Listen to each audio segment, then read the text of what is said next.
On today's episode, we're hearing from Jenny Bitner, a self-made multi-six-figure fempreneur who, after a spiritual awakening, is now dedicated to helping driven women shift the currency of success from how much money they're making to how much life they are living.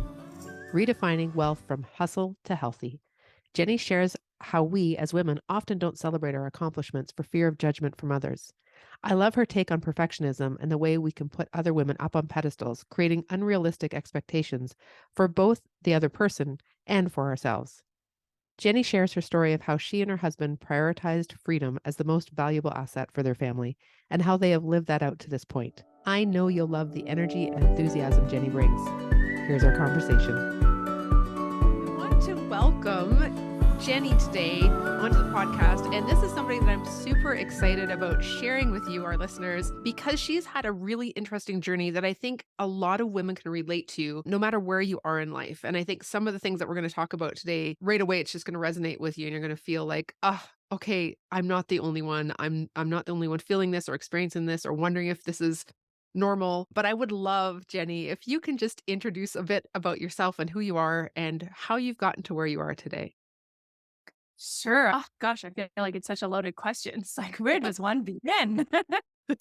Are we going through path A, B, C, D? My name's Jen Bitner. So yes, thank you very much for having me on your podcast. I'm really excited to be here. So I actually identify as the queen of the house. So it's a nice new pronoun that I like to take on. And this has really been through through the journey that I've been through, from being a mom, a wife, a multi-business owner, holding it all, learning the art of receiving, learning how to really hold all these moving pieces, manage the house, the finances, everyone's health appointments, dentist appointment. There's just so much that goes into really running the role of running this empire and ruling your queendom here. And so my journey has been maybe a little bit more unique and unconventional. I retired my husband. We both decided to retire my husband from his corporate job 6 years ago. When I had started my own business, we were both working corporate and working crazy wild hours. And I got pregnant with our first daughter, and I decided, you know what, this is it. I want to be home with her. I want us to be home with her. And I started my own business and in network marketing, grew it, scaled it, and was able to retire myself from corporate when she was born. And then at 7 months old, we brought my husband home as well. And we decided we worked so hard to build this beautiful life and to create this foundation. And it was that time where we just thought, for the big home and the fancy cars and the fancy vacations we go on and the nice shoes and purses and everything else, like, now that we have this child, we realize the importance of time freedom, realize the importance of just freedom in general. And so when we both came home, we decided, hey, my business it's nowhere near replacing both of our incomes, but we were willing to sell it all, to trade in everything we had worked hard to accumulate from a materialistic standpoint, just to be home and to live this new life of freedom. And so we both quit our jobs. We burned the ships. I went all in with my company. He became a stay-at-home dad. And here we are 6 years later, and we've moved to Mexico. We have two girls now, and I'm still running my empire, and he's ruling the kingdom in his ways. And we've had a lot of life in between, but definitely had made that decision from early on that the life of freedom was our most prized possession of all. I love that you talked a little bit about how you switched some of the roles. And I think that's one thing I hear about from women is if they're pursuing a dream and they really want that freedom, but what does that mean? Dad gonna have to take care of the kids. Maybe that's not his thing. I'm not sure, like, if I want to be the one supporting us. And that comes up a lot as sometimes the thing that holds women back from actually going for it. And so can you tell us a little bit about what that felt like to have those discussions around roles within the family? Absolutely. My husband and I both busted our butts working. And when we got married, we decided to wait a little bit till we had kids. So I feel like we had kids a little bit later in life for the reason that we wanted to set up this foundation. And we definitely were workaholics. So it's not even like my husband's just some lazy guy, just wanted to kick up his feet. I'm like, being any stay-at-home parent is like the most consuming, I think, job in the world. And Yeah. so my husband wanted to just own that. He was like, this is a dream to be able to stay home. Like his parents owned their own businesses when he was little, and he was really raised by his grandparents. And he just said the thought that I could raise my children, my goodness, how like he is, we always say it's Dave and Dave's daddy daycare. He is an adventure junkie. He takes them on adventures. He's fun. But he also hits that point where he's like, I need a timeout. Like I need a timeout. So when we got to Mexico, we actually got a full-time nanny. So we now have a full-time nanny that is here to help with everything in the house from cooking, cleaning, the kids. And then Dave has started his own little venture and I work and all these good things, but we're still home. We're still home as this family unit. And sometimes when the nanny's here, we'll still take the kids out and we still have like a heavy involvement from the beginning days when we were trying to look at what would this role look like. At that time, my business was thriving and it just made sense. And I'm an action taker. I am incredibly ambitious. I'm an activator. So I put ideas into action right away and I get things done and I make magic happen. And my husband didn't sit long as a stay-at-home dad. It was about 6 months into him being at home when he decided to buy a racetrack. So we owned a motor speedway for 3 years. From 2018 to 2020, so the 2018, 2019, 2020 season, we actually operated a motor speedway, a racetrack. So that was a massive undertaking, but he still did that while still being the full-time parent for Paisley, our oldest. She would have been about 2 years old at that time. And so when it came down to these roles and what does this look like, his how he provided was in the foundation, in taking care of everything, taking care of the baby, the just the environment that allowed me to work whenever I needed to. There was no question if I had to go to a conference, fly somewhere, be working a 16-hour day. There was just no questions. That's how he provided. He provided a space for me to just work. And those were the early days when my business was just launching and growing and scaling. And I was new to entrepreneurship and I had to learn a lot. I had to learn a lot about myself, how to lead, energetics, all of that. I had to learn so many things about business ownership that I was working a heck of a lot longer than I have to now that I know everything that I know. And I also know myself at such a deep level that the time I need to invest in my businesses at this point, I've really collapsed time around that because of all the work that I've done in the last 7 years. Let's leap into the idea. The main thing I think that I focus on throughout the podcast is the fact that women are often either people pleasers or perfectionists or procrastinators.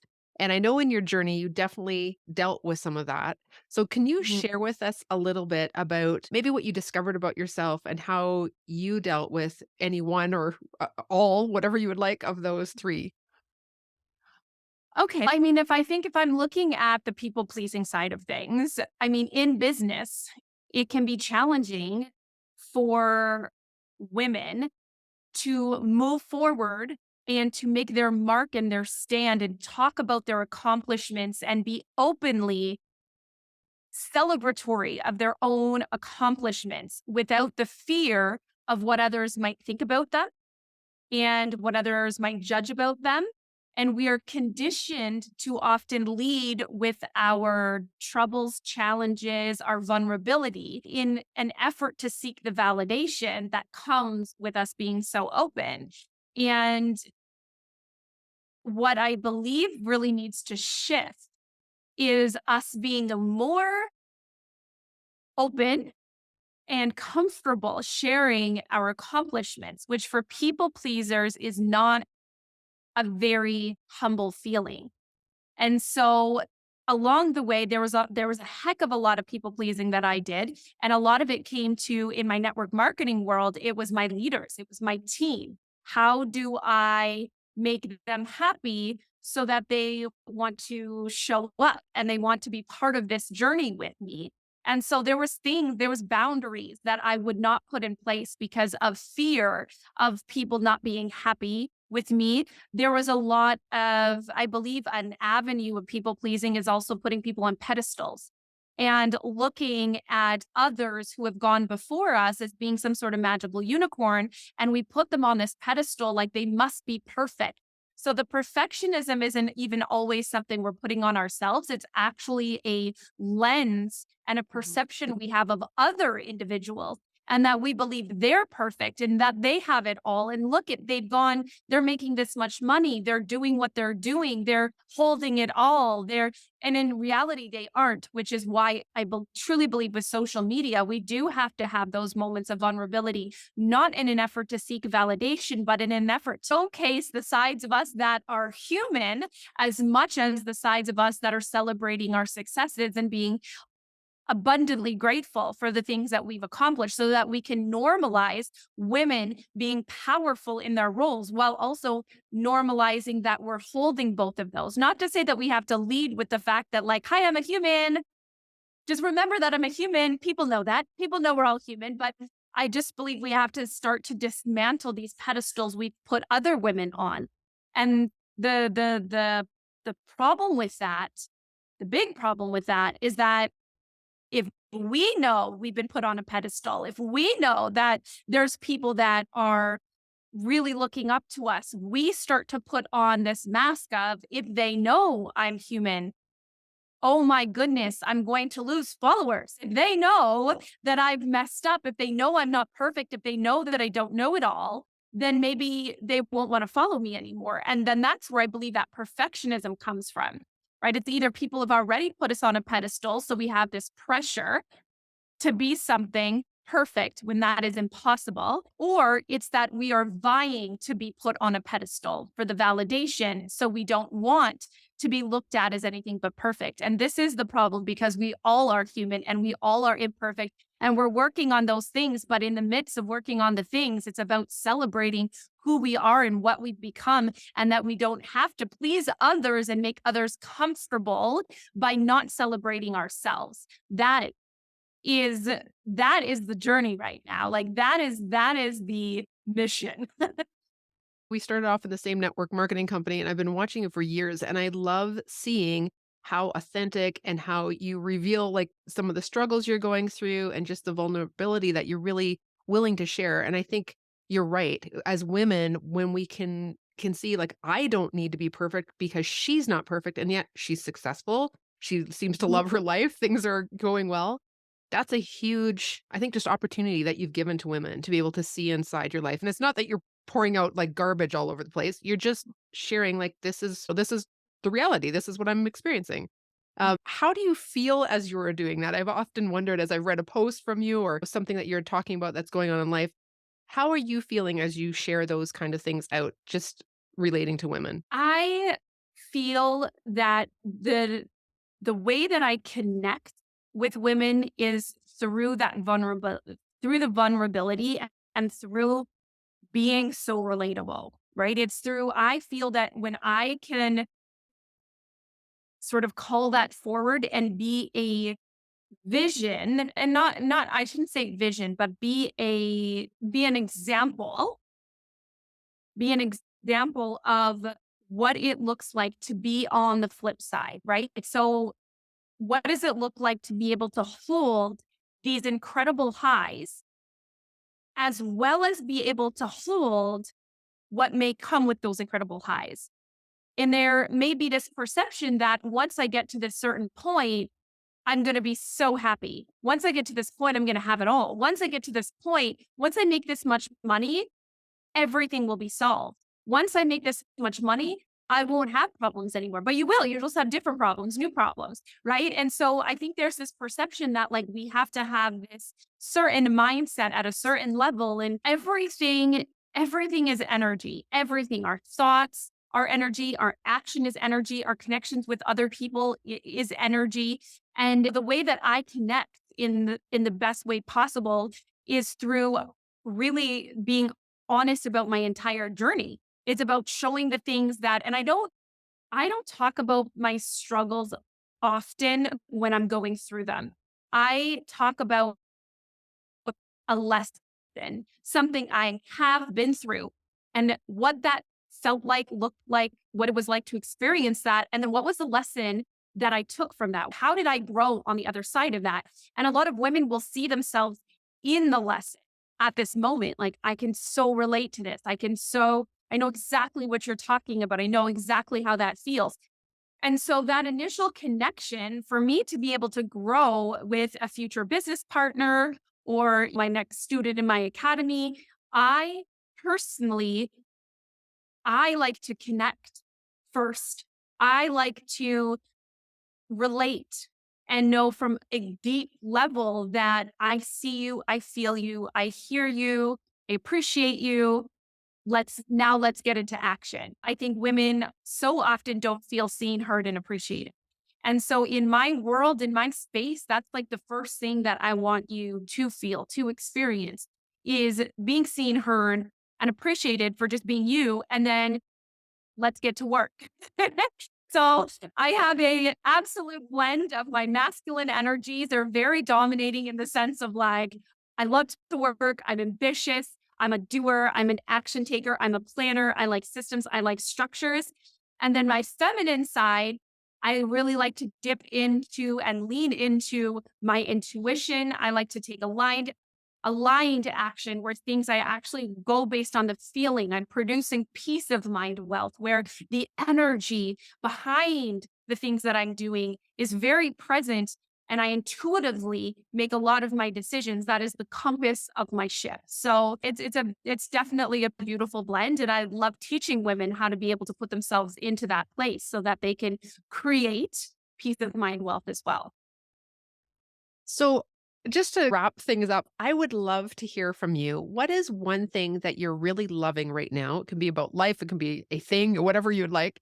And what is one thing that you're not loving right now? I think what I'm loving right now is the life we've created. I love being able to look around. We live in an oceanfront condo right now, and looking at that ocean and we have this beautiful end to end view of the ocean, just direct ocean. And waking up to that every morning and feeling the infinite source of energy that pours off of this ocean at night through our bedroom windows. We leave the screens open. And whenever I look at that, I know that I manifested this. I know that like this was a vision of mine for so long. And to know that we've created a life where freedom is the sweet spot. We have created this life, and that brings me so much joy that my girls can grow up learning Spanish and being in a new environment, in a different environment. It's so cool to me. What I'm not loving right now is probably the incredible humidity in Mexico. It's hot, really, really hot. But I did make a choice to live in Mexico. So that kind of comes with the territory. We just had a visitor right as we wrapped up. It's perfect timing. Nice to have you join us. Thank you so much, Jenny, for being a part of the podcast and for sharing some of your journey and the things that you see as, I think, hopeful things for women, things that women can really dig into and be proud of. And I think that's part of what I love in your own journey and in what you do with women is just allowing them to be recognized for who they are and what they have to offer and what they bring to the table, and that it's okay to be proud of that and to hold that up as something to be honored. Absolutely. More power to the queens out there. Thanks again.